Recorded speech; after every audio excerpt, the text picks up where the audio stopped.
Hi, just a quick reminder that this podcast has merch, a Patreon, a Fiverr gig, and some affiliated links. The links to everything that I just mentioned will be in the show notes. Alright, now enjoy the show. I have to give a content warning before we start. This episode contains child death, bullying, physical abuse, sexual abuse, and just a lot of fucked up things. So, listener discretion is advised.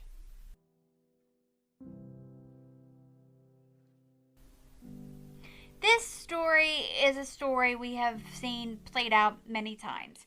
Every generation has their own remake of this story. It is not as old as time, but it is as old as fame. Someone comes along that people find remarkable. We build these people up and turn them into gods. We then are disappointed when we find out that they are just mere mortals like the rest of us. Hi, my name is Courtney Jewell, and you are listening to the 8th episode of the 5th season of History Shelf, a podcast about history that proves that sometimes fact is even more interesting than fiction. Welcome to season 5 of History Shelf. This season is titled History, Taylor's Version.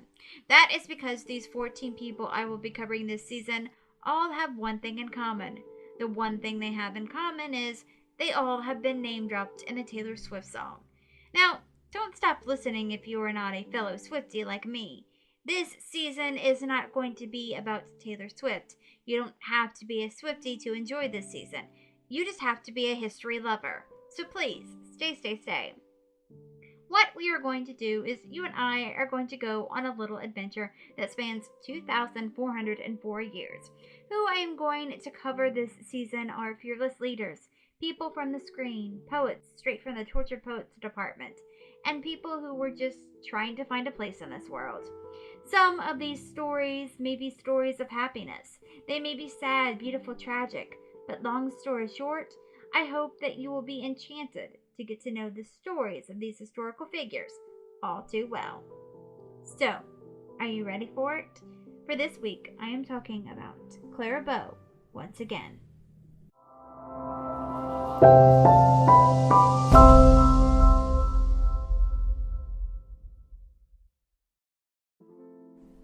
This is Clara Bow Part 2, so there was a Part 1, and I highly recommend that you listen to that before you listen to this episode. But if you don't want to do that, that's okay. If you need a recap, I have a recap for you. Here it is. Clara Bow was born into poverty. She was her parents' third child. Her two older sisters died shortly after birth.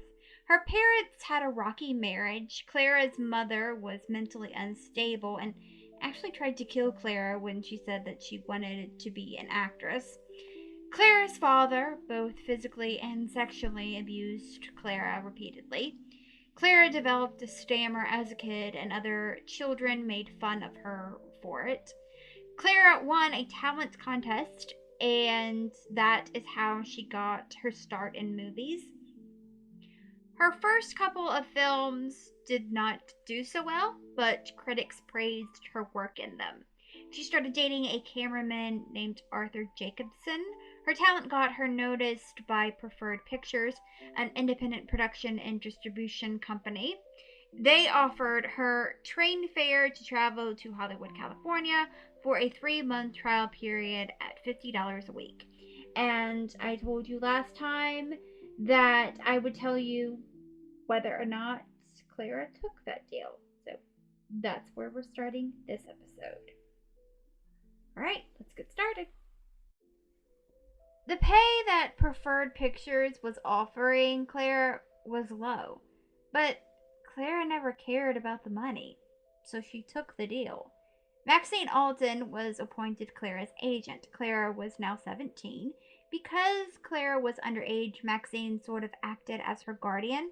Clara grew restless on the train. She kept playing one record, The Parade of the Wooden Soldiers, over and over until Maxine ordered Clara to stop. Clara did, and instead of playing the record, she visited everyone that was on the train with her. There was a son of a millionaire that was completely taken with Clara. When he arrived at his destination, he held Clara's hand and looked into her eyes until his family dragged him away. Clara didn't know anything that was on the menu, so she just ordered one of everything. They had a stopover in Chicago, Illinois, and Clara made Maxine take her to a chop suey parlor. Clara didn't know that there are forks used for different foods. Clara thought that Maxine was teasing her when she told her about a salad fork. Clara said, quote, "Why'd you want to dirty up another fork when one'll do for everything?" End quote. I agree, Clara. Clara was truly in a whole new world. She was worried about when the conductor slept because the train never stopped. She didn't understand sending flowers by wire.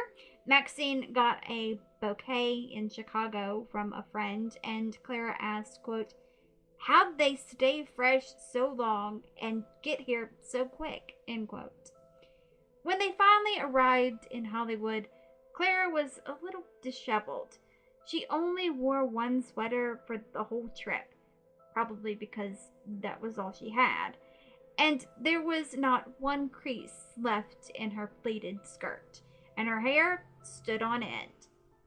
There were reporters there, and Maxine was worried that they were for Clara. So Maxine bribed a porter, and they exited out of a rear exit. When Clara arrived in Hollywood, the movie industry was in a delicate condition. There had been a few scandals that had rocked the industry, some of which I told you about last time. In addition to those events, starlet Olive Thomas committed suicide. Her husband, Jack Pitchford's alleged drug habit led her to it. Wallace Reed's studio got him addicted to morphine after he injured his head in a train wreck. He died trying to quit morphine cold turkey in a sanitarium. Many across the nation were outraged that movie stars were living lives of debauchery on and off the screen. Government intervention threatened an industry that Los Angeles greatly benefited from. Ex-Penny Arcade proprietor William Fox, ex-Furrier Adolph Zukor, and ex-glove salesman Samuel Goldwyn created a self-imposed censorship board and put Postmaster General Will Hayes in charge. They thought that this would work in their favor, but it did just the opposite. Hollywood's behavior, both on and off the screen, was now being policed. The Hayes office regulated the subject and content of every American film. If the movie broke the rules, then it wouldn't get an MPPDA seal of approval, which meant that it would be banned by religious groups, women's clubs, and local censorship boards, which meant that it would be a commercial failure. Will had a moral clause put in every actor's contract. This was Paramount's moral clause. Quote, "The artist agrees to maintain a standard of conduct with due respect to public conventions and morals, and agrees not to do any act which will tend to degrade the artist in society or bring the artist into public dispute or subject the artist to scorn or ridicule, or that will tend to offend the public sense of decency or prejudice the corporation or the motion picture industry in general." End quote. This basically made actors slaves to their studios. When Maxine made a call to Jack Bachman's West Coast partner, B.P. Schallberg, Maxine found out that he had sent the reporters to the train for some good publicity for Clara. When they arrived at Preferred Pictures, he understood why they avoided the reporters. Maxine had to convince him to give Clara a screen test. He directed the screen test himself because he didn't want to waste company time. Clara shined like the star that she was. With the snap of BP's fingers, Clara went from laughing to crying with tears running down her face. He was impressed. He gave her the second lead in the film Maytime, and within a week, the crew was urging BP to fire the leading lady, Ethel Shannon, and cast Clara in the lead role. But he did not replace the leading lady with someone that was unknown. Clara loved Maxine. She saw her as a friend, protector, and a surrogate mother. Maxine gave Clara attention and encouragement. That was something that Clara had never had before. They lived in an apartment together. Maxine took Clara to the studio and picked her up when Clara's day was done. Back in New York, Arthur was miserable without his Clara Bow. In his own words, he said, quote, "I was so in love I couldn't see," end quote. After 2 months, he took out his savings and went to California. Clara was delighted to see him, but Maxine was another story. To get Clara alone, he would take her for driving lessons in Maxine's sports car. It was Maxine's sports car, but Clara had paid for it, because Clara paid for everything that was Maxine's. Clara didn't like to drive slow or stop at red lights. She would later become known for her reckless driving.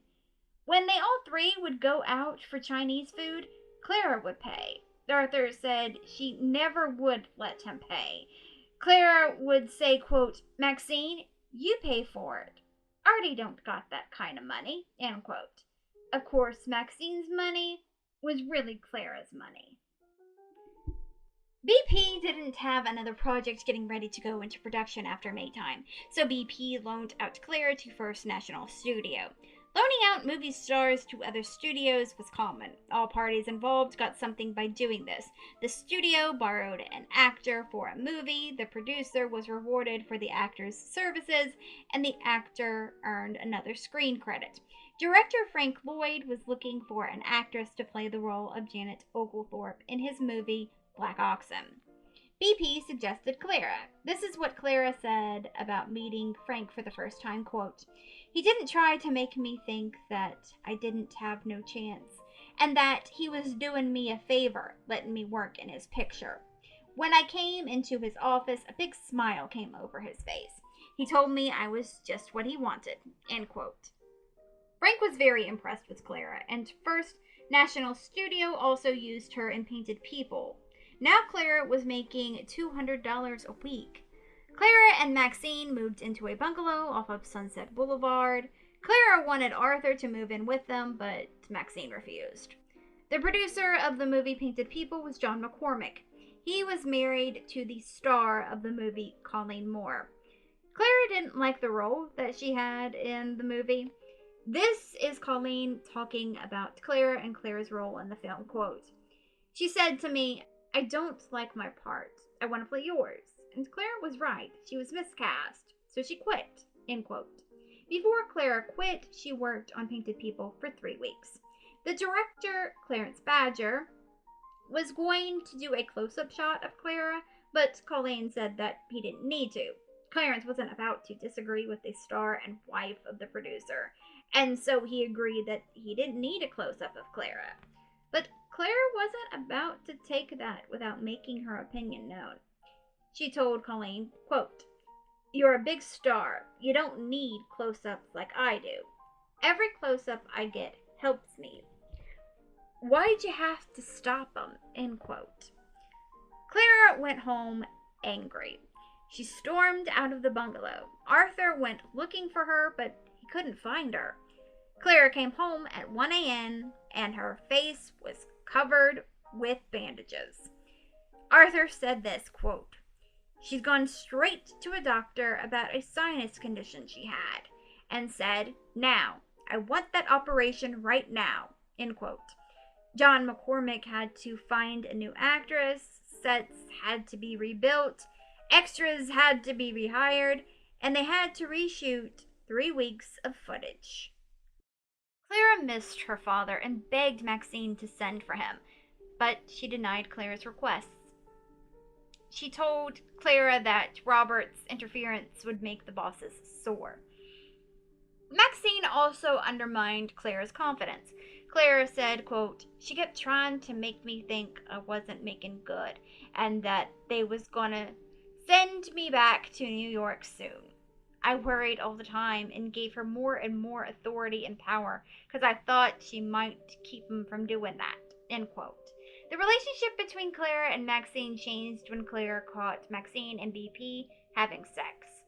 She saw Maxine as a parent and BP as a benefactor.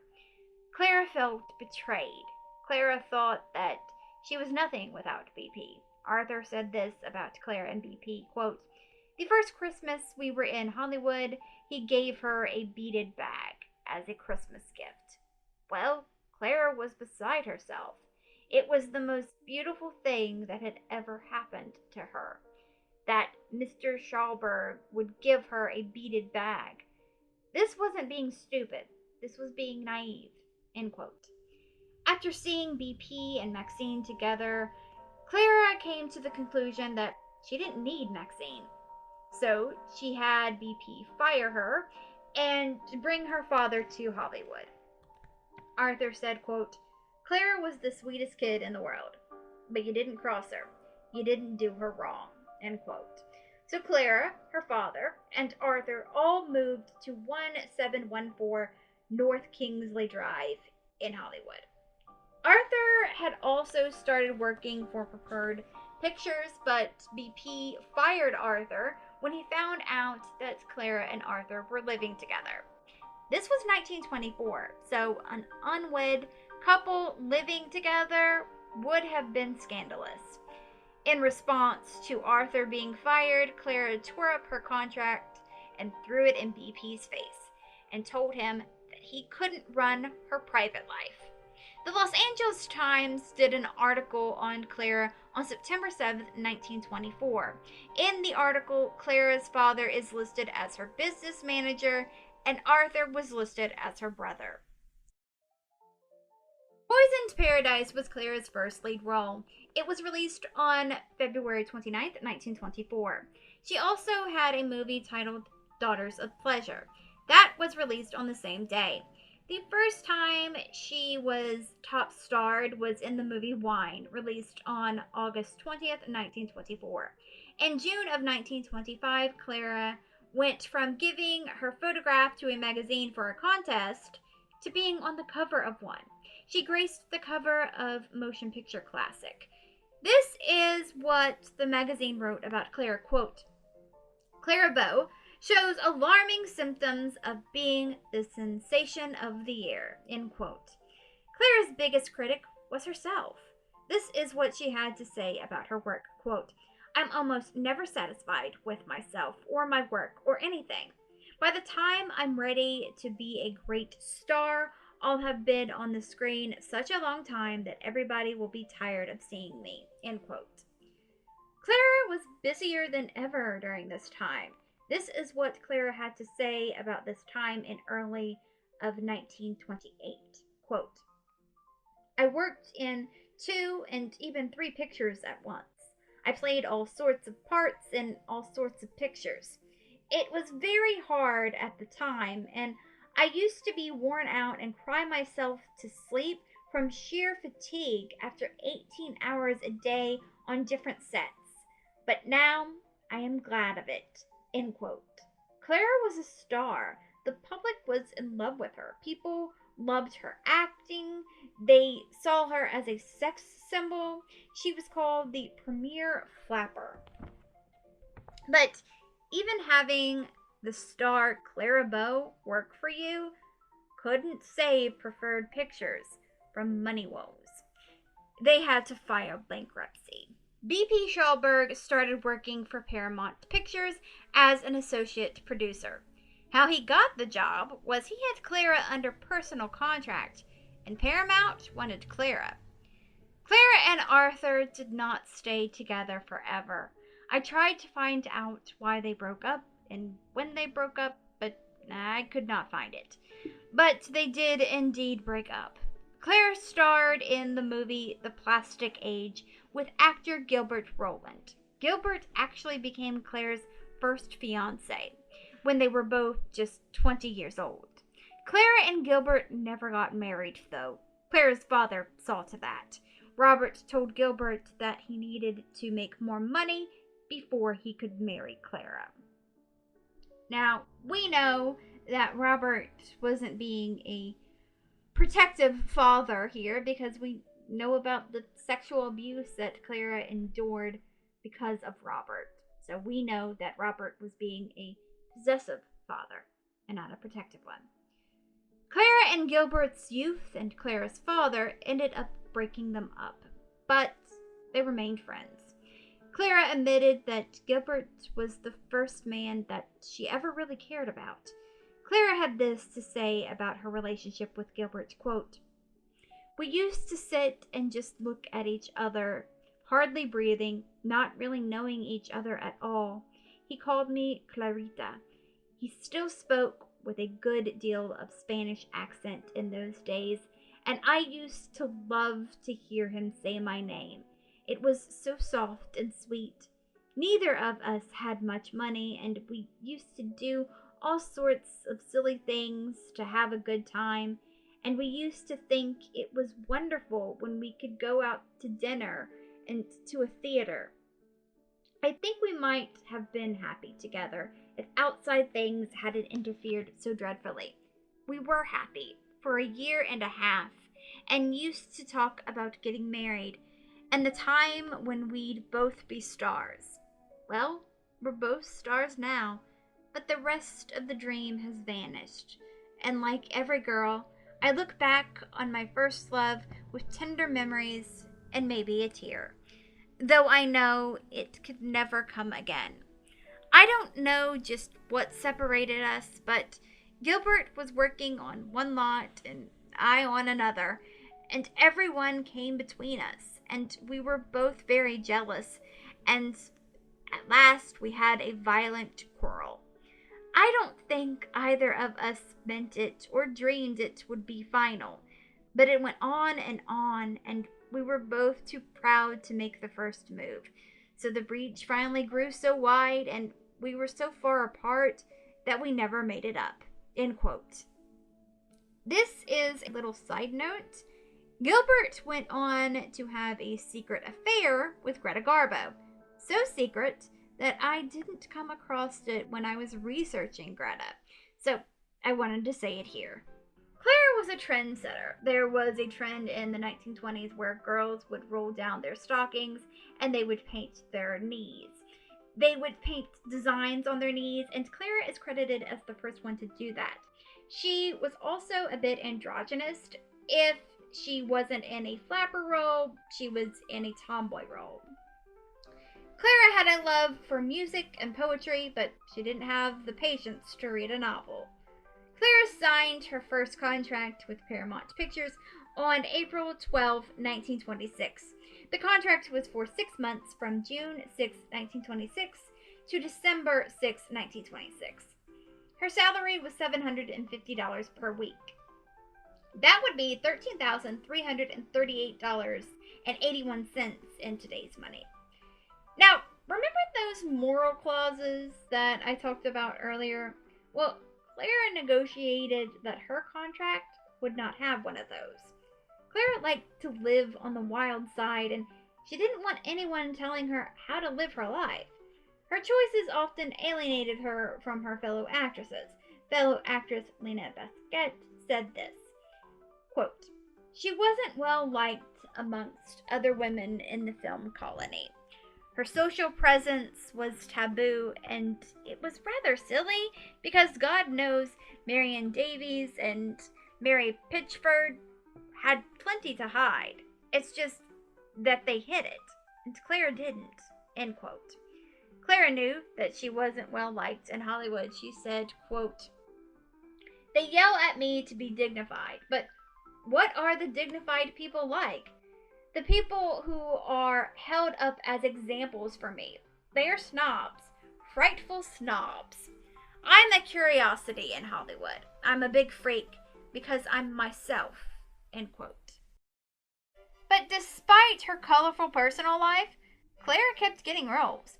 One blockbuster that she was in was the movie Wings, a movie where she played the girl next door fighting for attention in a world full of men.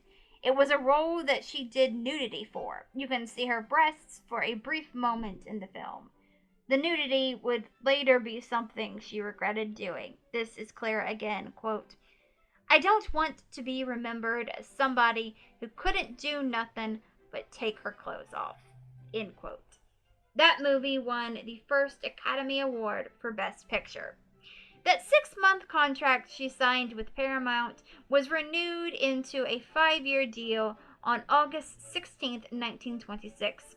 Her salary was increased to $1,700 a week. That is $30,755.93 in today's money.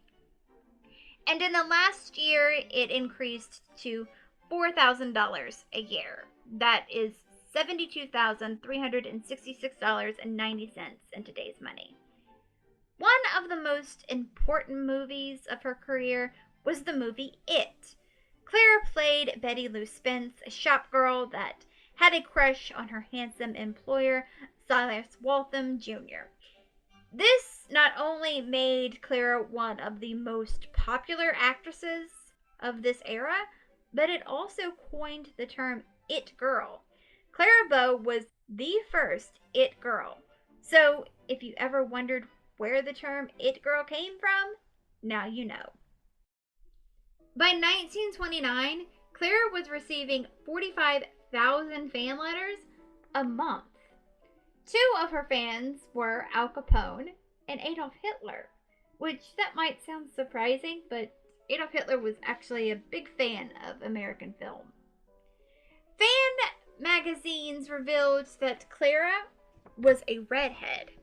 The public didn't know that because movies were still in black and white. When it was revealed that Clara had red hair, sales of henna skyrocketed because so many women wanted to have the hair color of Clara Bow. Clara was dazzling.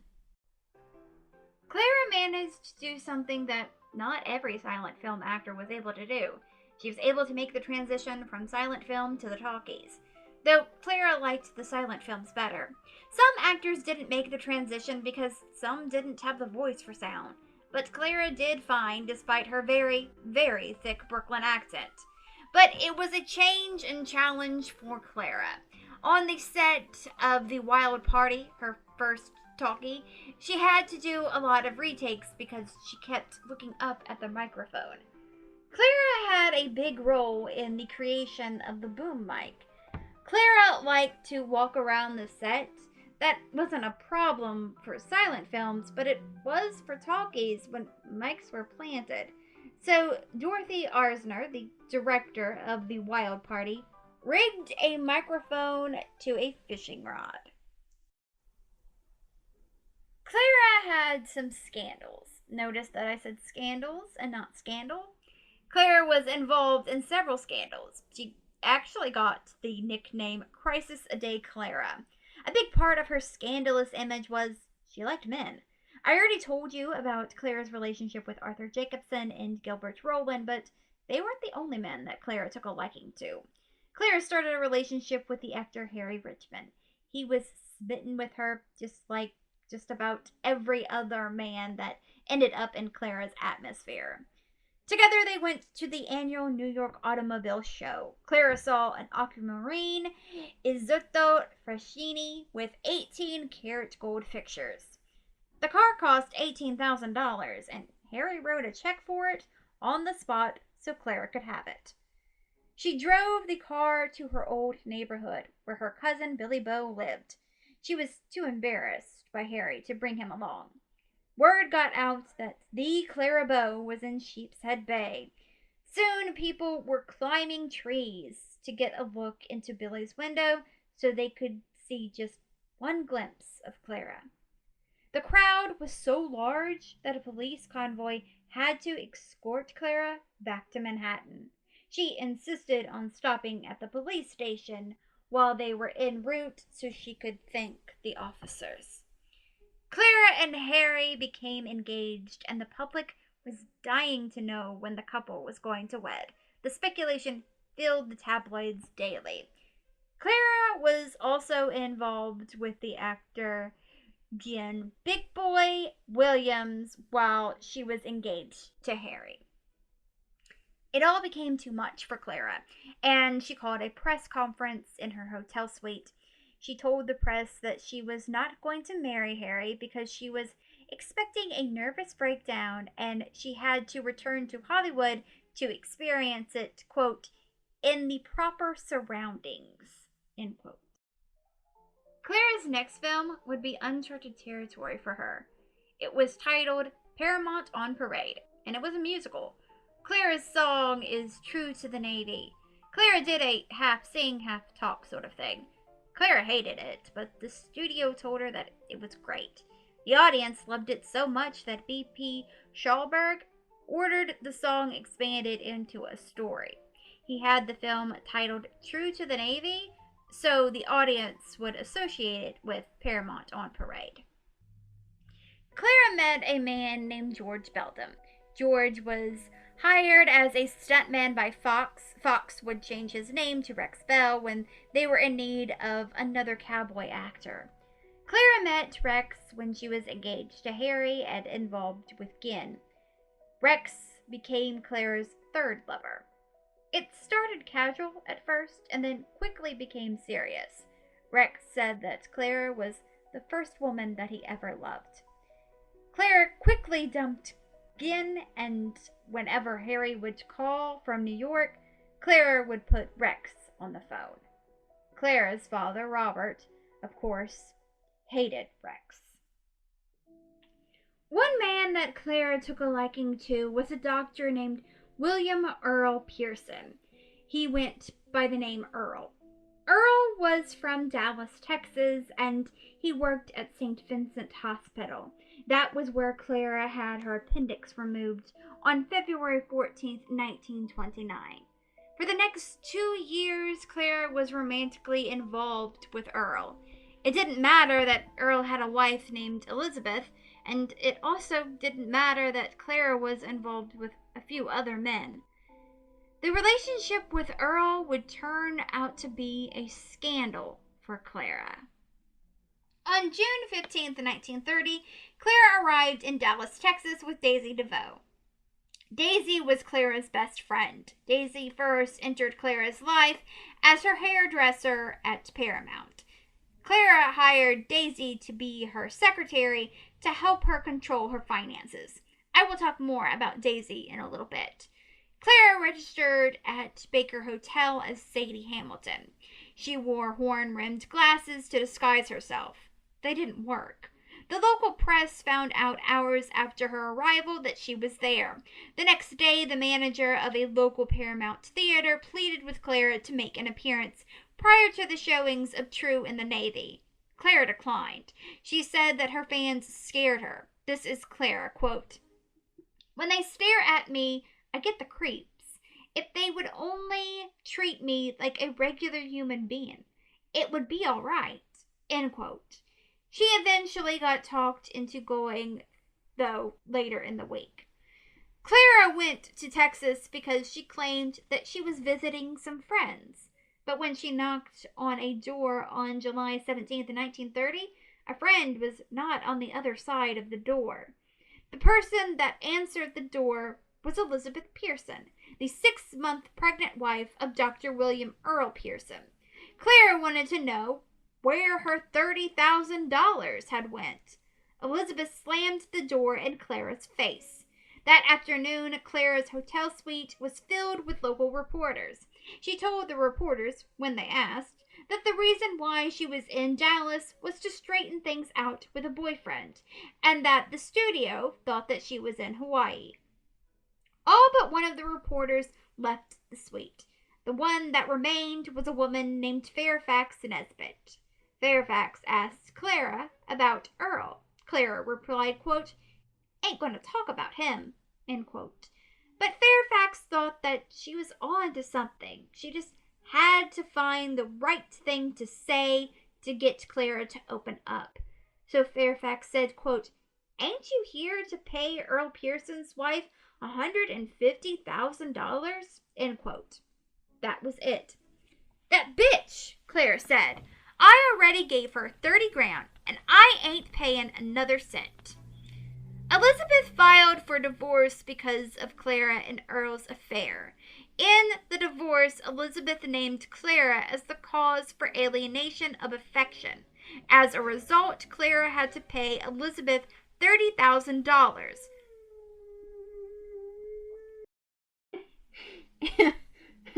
And that is my dog howling in her sleep.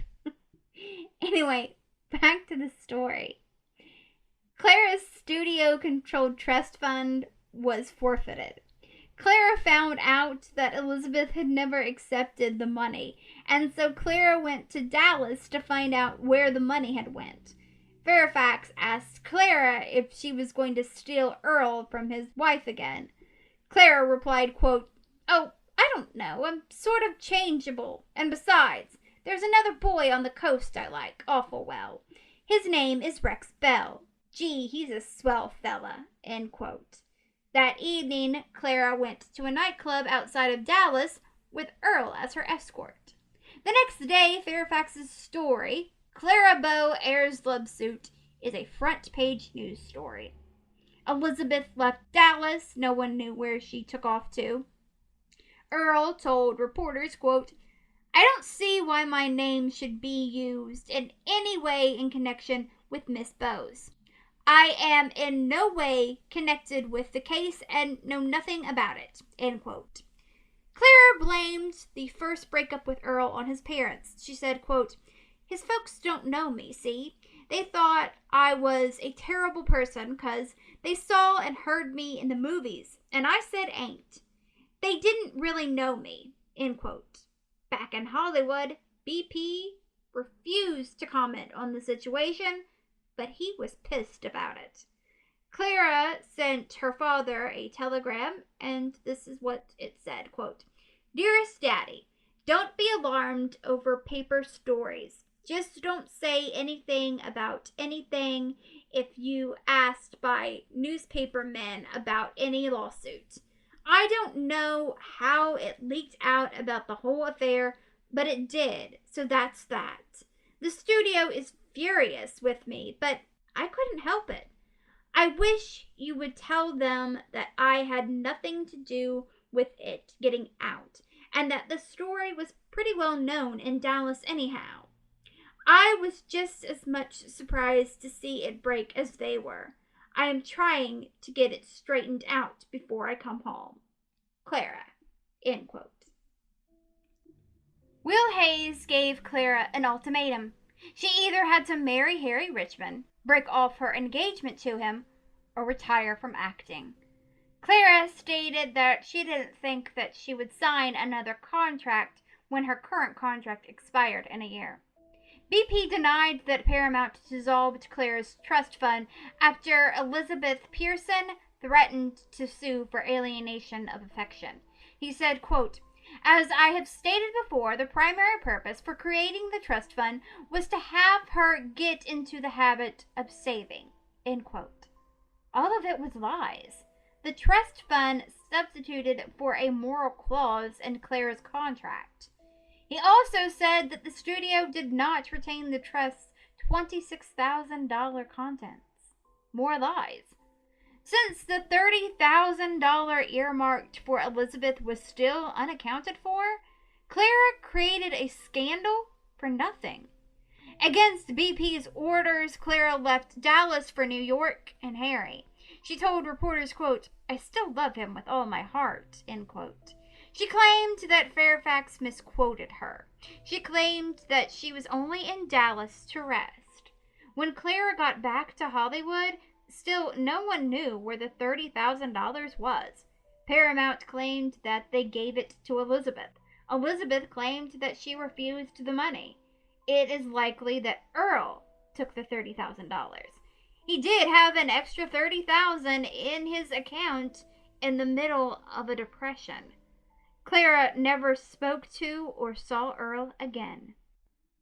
Clara's reputation took a real blow because of the scandal with Earl. Both a publicity portrait of Clara in a bridal gown and in a nun's habit was canceled because of the jokes that probably would have been made. Public opinion of Clara was changing. Even the fan magazines were against her now. But through it all, Rex was by her side. Rex said that he was okay with Clara seeing other guys as long as he knew about it. And there were other guys. Clara was in a relationship with actor Gary Cooper. Clara was in a relationship with Gary when he was also involved with actress Lupe Velez and possibly actor Anderson Lawler. Clara and Gary ended partly due to the fact that Gary's mother did not like Clara. Clara said that Gary had, quote, the biggest cock in Hollywood and no ass to push it with, end quote. Gary was also the jealous type, so that also may have factored into why their relationship ended. Clara was also romantically linked to the actor Bela Lugosi. Their relationship was brief, but he did have commissioned a nude portrait of Clara that he kept until the day that he died. Clara was also engaged to the director Victor Fleming. He is known for directing Gone with the Wind and The Wizard of Oz. He also directed the movie Bombshell. That movie is about a woman that longs to escape her group of professional moochers and live a normal life. But she finds that being a film star is all that she is good at. The film was meant to be a satire of Clara's life. Clara didn't see a thing wrong with how she lived. She said, quote, haven't most girls been engaged 2 or 3 times before they're 22? Yet just because I am Clara Bow and it is always printed, it sounds as though I were a regular flapper vamp, and I'm not that at all, end quote. Clara was linked to other men, some of which may have just been rumors. Men like the actors Donald Keith, Fred Marsh, and John Wayne, back when the only name anyone knew him by was Maren Morrison, when he was just a player on the USC football team. It was actually rumored that Clara partied and slept with the whole USC football team, though there was no actual proof of this. You know, it is hard not to see some similarities between Clara Bow and Taylor Swift's life, at least when it comes to the whole slut-shaming of it all. 2 months after the Earl Pearson scandal, Rex was in Nevada filming the movie Lightning. He would call Clara every night, and he would wire her every day. Rex sent Clara a telegram that said, quote, Dearest sweetheart, back on the set again today. Sure was good to hear your voice last night. Sure will be on the first train when work is finished. Darling baby, I do miss you, and this is only a beginning. Best love always, Rex. End quote. Clara then told Daisy to pack their bags because they were going to Tahoe to see Rex. They drove all night. Daisy, who was never a fan of Rex's, was not thrilled to make the trip. Rex's co-star Will Rogers invited Clara, Rex, and Daisy to a casino. Another scandalous detail about Clara was she had a gambling problem. Clara arrived at the casino and signed a blank check and was given a stack of chips. Daisy gave Clara $200. Clara pouted at the $200 limit. Clara said, quote, I'm only playing with 50-cent chips, end quote. Daisy felt relaxed. An hour after Daisy left Clara at the blackjack table, Will went up to Daisy to tell her that she better get over to Clara because she was signing another check. Clara actually hadn't signed one check. She had signed 3. And the casino owner, James McKay, wanted a 4th. The chips that Clara assumed were 50-cent chips were actually $100 chips. And Clara had lost 139 of them. Clara claimed that she owed $69.50. James wanted $13,900. James thought that Clara would pay it without a fuss. James was wrong. Clara said that she wasn't going to pay him more than she owed. Daisy didn't want a public dispute, so she wrote a 4th check for the full amount, dragged Clara out of the casino, took her back to Hollywood, dropped Clara off at the house, And then a sleepless Daisy went to the bank to stop payment on the checks, saving Clara's savings. 2 days later, James sent his goons to Clara's house. They told her, quote, "Either you make that check good tomorrow, or we'll get acid all over your pretty puss." End quote. Clara was terrified. Clara contacted BP and told him about the incident. He told Clara to send the two men to his office the following day. BP then called Los Angeles District Attorney Barone Fitz. He was a Paramount-owned politician. He suppressed a few scandals when they involved Paramount stars. Barone sent detectives to BP's office. They were hidden behind curtains. The goons told BP that they wanted the money, or Miss It won't be worth shit. The detectives arrested the two men for extortion. BP thought it was over. He was wrong. James McKay, the owner of the casino, announced that Clara was refusing to pay her gambling debts. A headline in William Hearst's newspaper read, "Clara Bow, a Welsher," which that is an offensive term for someone who swindles another person by not repaying a debt or a wager. So, like a grifter or a scammer. At the time, this was worse than calling a woman a whore. Clara had another scandal on her hands. Paramount didn't know what to do. It was another scandal, but Clara was their star. So they made the whole thing look like a prearranged publicity stunt. So a new scene was written for Clara's new film, No Limit, that originally was titled Lose Your Money. Clara's character, Bunny, reenacts her casino mishap of confusing $100 chips for 50-cent chips. Clara's career had turned into something that was just used to clean up her personal life. Her Wedding Night was a movie that was used to clean up the Earl Pearson scandal, and now No Limit. The producer and screenwriter David O. Selznick did not like this strategy, but BP felt that they had no other choice. And that was the second part of Clara Bow's life. Thank you so much for listening to the 8th episode of the 5th season of History Shelf.